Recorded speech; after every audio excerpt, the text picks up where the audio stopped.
Good afternoon and welcome to Spectrum Television News at 12. I am Uyai Imam, come to you live from Uyo, the capital city of Akwa Ibom. Let's take a look at the headlines. President Tinubu nominates Odion, Rabiu as Federal Competition and Consumer Protection Commission Executive Commissioners. Federal government unveils skills drive to empower 20 million youths by 2030. Plus, Putin and Trump to discuss ending Ukraine conflict as Zelensky meets Starmer. We'll bring you details of these stories and more in a moment.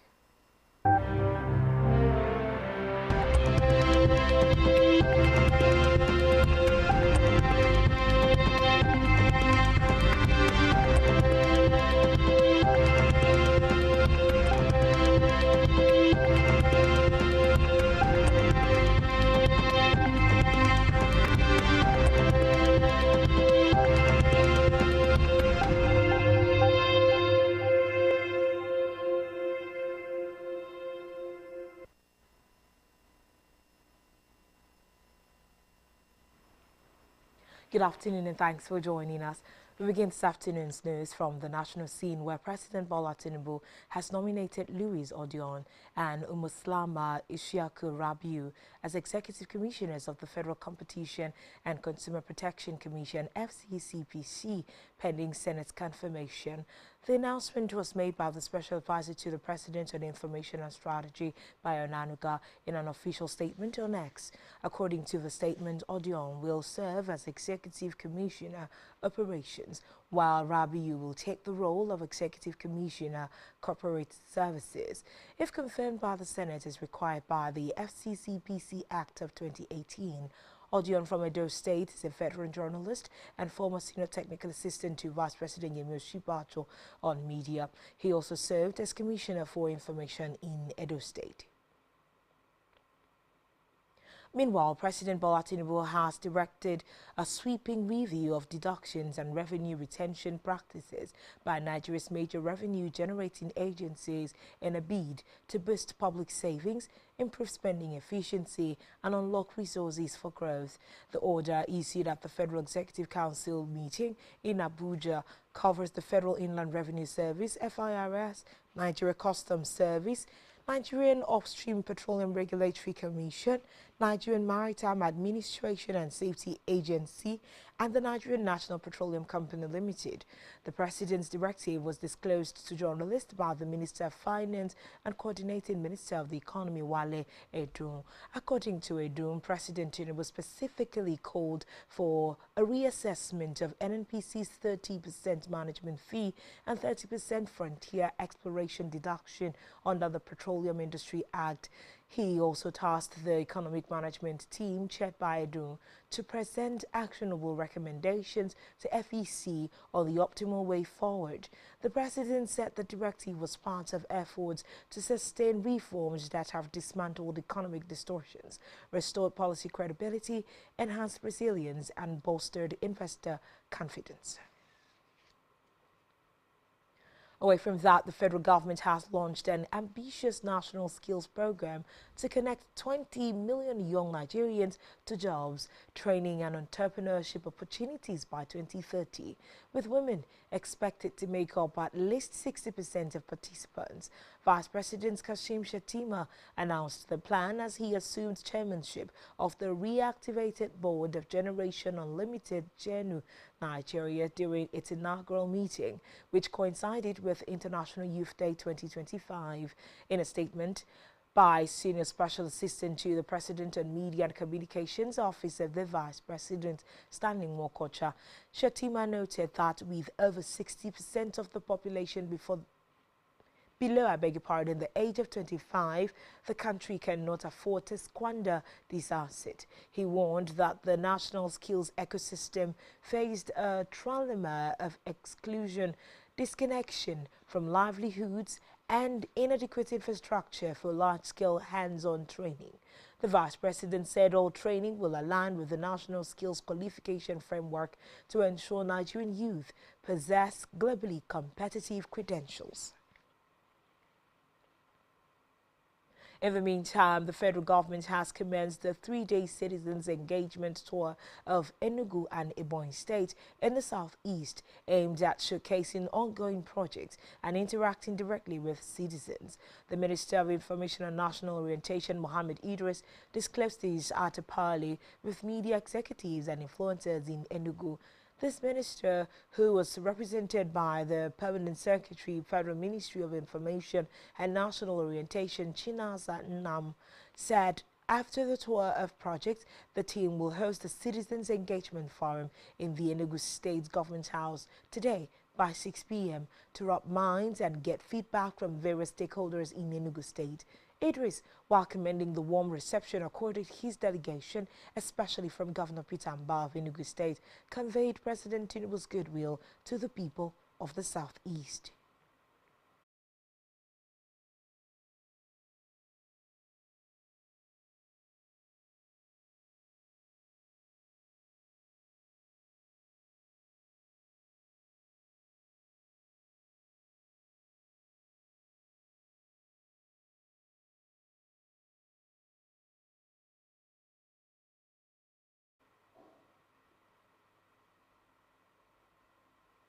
Elsewhere, the federal government has imposed a 7-year suspension on the establishment of new federal universities, polytechnics and colleges of education, citing the proliferation of underutilized institutions, overstretched resources, and a drop in academic quality.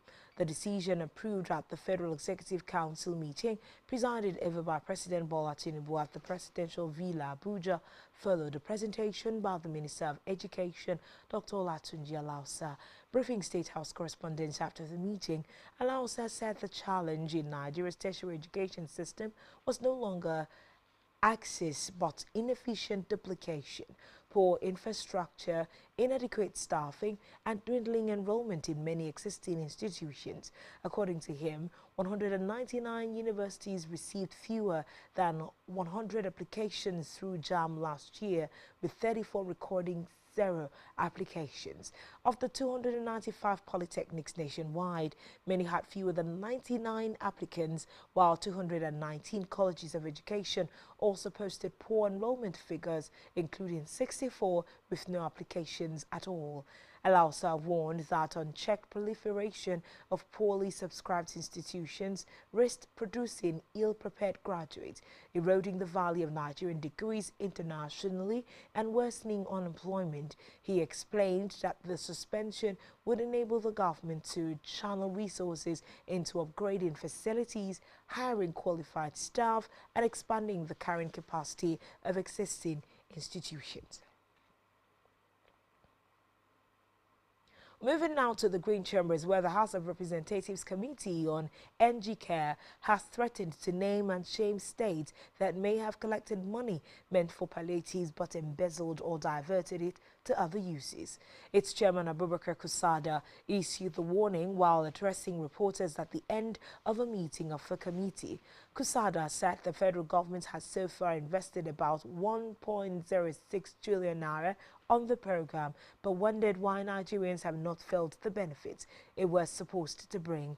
The committee chairman noted that the government designed the program as a social safety net to provide needed succor and relief to Nigerian citizens in the aftermath of the COVID-19 pandemic, the removal of fuel subsidy and the unification of exchange rates with the attendant inflationary pressure and economic hardships.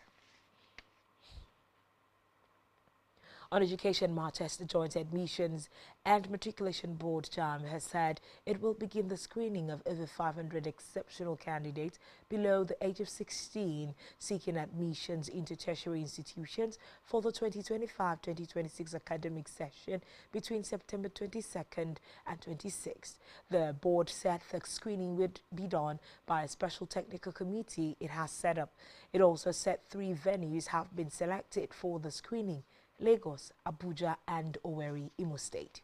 The JAM Registrar, Professor Aisha Koloede, said these were among the resolutions reached during the virtual meeting of the board. He said Lagos will host 397 candidates, Owerri 136 and Abuja 66.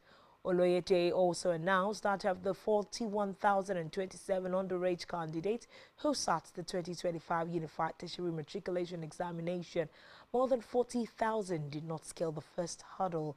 The registrar explained that the screening is meant to ensure that only exceptional and well-prepared underage candidates gain admission for the 2025-2026 session. On the continent of Africa, Gabon's Council of Ministers has adopted a sweeping amnesty order covering participants in the 2023 coup and a failed 2019 uprising.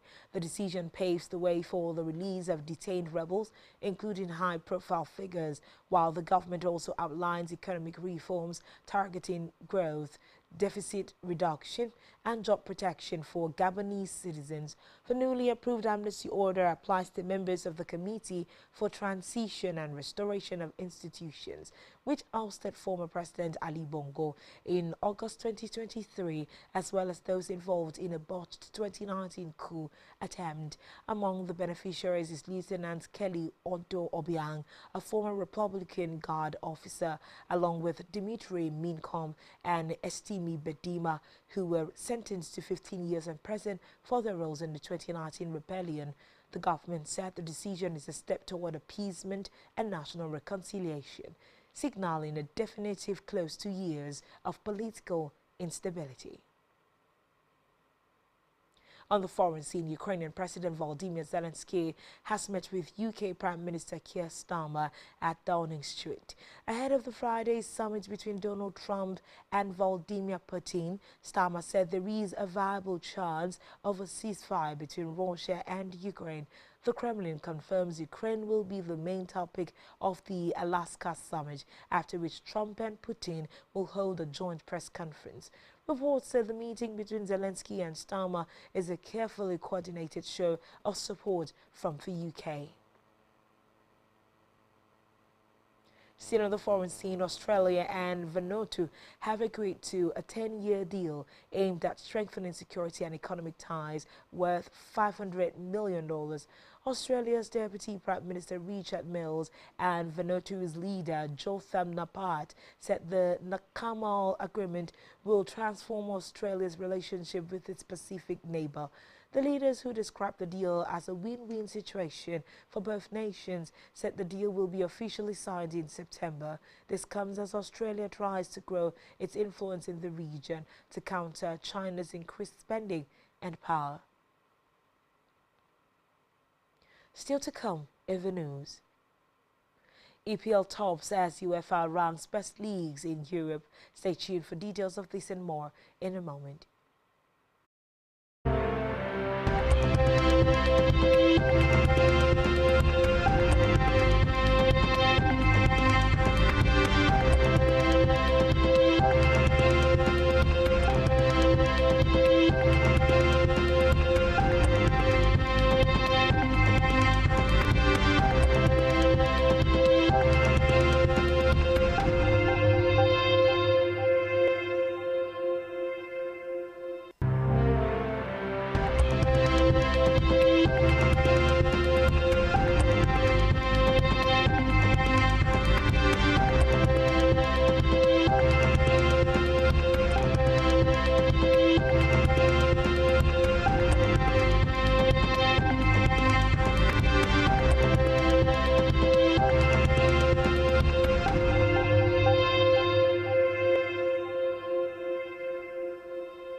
Welcome back and thanks for staying tuned. To conclude the news this hour.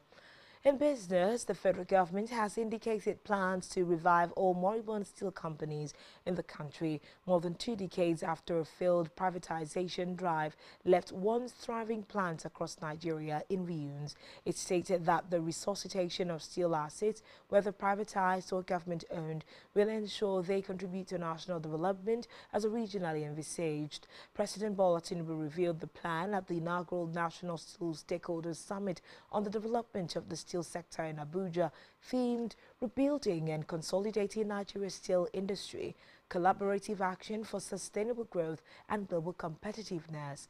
Tinubu, who was represented by Vice President Fccpc in a keynote address, said that by revitalizing Nigeria's steel sector, the government would be igniting the very foundation of industrial growth, job creation and sustainable development.